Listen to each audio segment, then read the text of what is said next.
I used to think my wife, Emily, was the safest part of my life, the calm in every storm. We met in Portland 7 years ago. She was a journalist, curious and fearless. I was an architect, steady and quiet. From the outside, we looked perfect morning coffees, shared playlists, small-town sunsets. People called us the ideal couple. But perfection is a lie, and I learned that too late. It started with something small, a late-night phone vibration. 2:13 a.m. Her phone lit up, and I caught a name I'd never seen before, Mason. She turned the screen down, pretending to sleep. My gut twisted, but I said nothing. Everyone has friends, right? Maybe a colleague. Maybe nothing. The next morning, she was her usual self, pancakes on the table, soft kiss on the cheek, a smile that didn't quite reach her eyes. She left for work, and I stared at her coffee mug, half empty, lipstick still fresh. Something about it felt off. Over the next few days, I started noticing patterns. Her calls became shorter. Her laughter felt forced. She'd take her laptop to the bedroom, lock the door, and tell me she was working on private stories. I wasn't proud of what I did next, but love mixed with suspicion is a dangerous thing. One night, while she was asleep, I opened her laptop. It didn't ask for a password. Maybe she trusted me too much. Or maybe she wanted me to look. Inside a hidden folder named Drafts, I found hundreds of photos. Every one of them was of me sleeping. Different nights, different angles, some taken just inches from my face. At first, I thought it was a joke. Maybe a project. Maybe something artistic. But then I found a file, a short document titled Subject 47, Behavioral Notes. My hands froze as I read, Subject unaware of observation. Emotional state stable. No recall of past identity.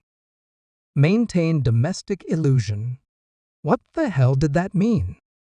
Subject 47? Past identity? I closed the laptop, heart pounding so loud I thought it would wake her. I looked at Emily, sleeping peacefully beside me, the woman who said she couldn't sleep without my heartbeat next to hers. Now, I wasn't sure if she ever really loved me or if I was just part of something else. That night, I didn't sleep. I stared at the ceiling until dawn, questions swirling like smoke. Who was Mason? What was Subject 47? And why did my own wife write about me like I was an experiment? The next day, I decided to confront her, but before I could, something strange happened. A black SUV parked across the street. Same spot. Same car. Every morning.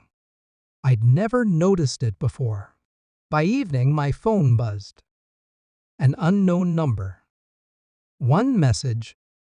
Do not trust her. I looked out the window. The SUV was gone. Emily came home 10 minutes later, smiling, holding my favorite takeout like nothing had happened. When I hugged her that night, my heart wasn't full of love anymore.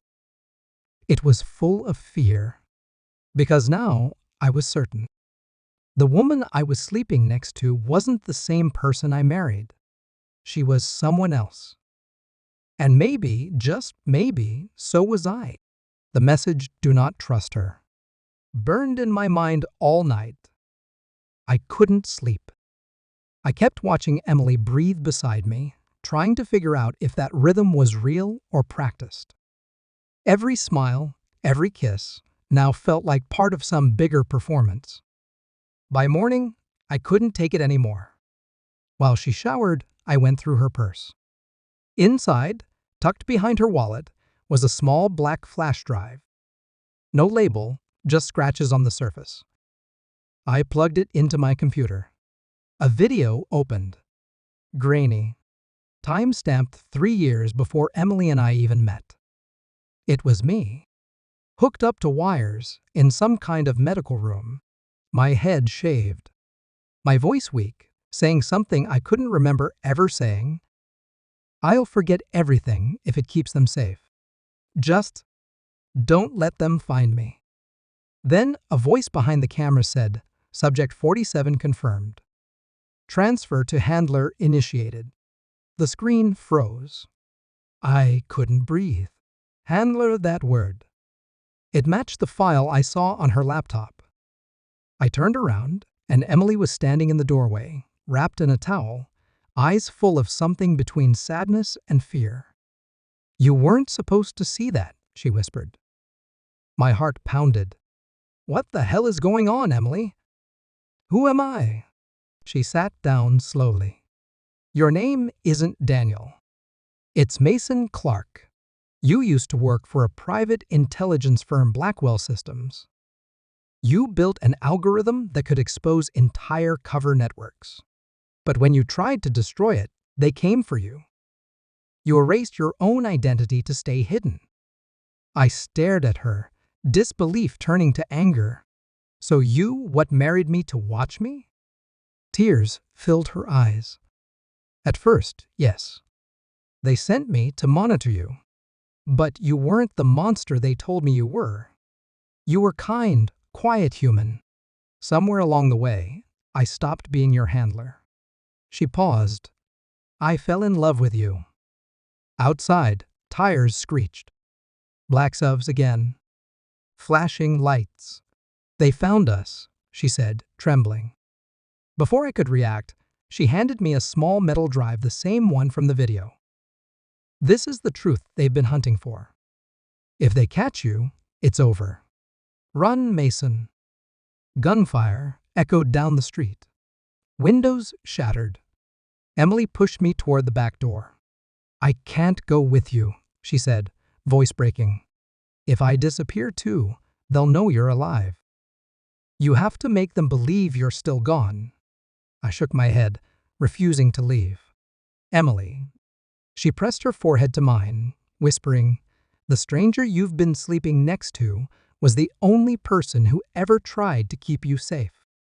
And before I could say another word, she shoved me outside, locked the door, and ran straight toward the sound of gunfire. I escaped through the woods, the drive clenched in my hand. Behind me, the house went up in flames. Her scream still echoes in my mind. That was 3 months ago. Now I live under another name in another city. But every night, when I close my eyes, I still hear her voice, the woman I thought betrayed me. Turns out, I was the stranger all along.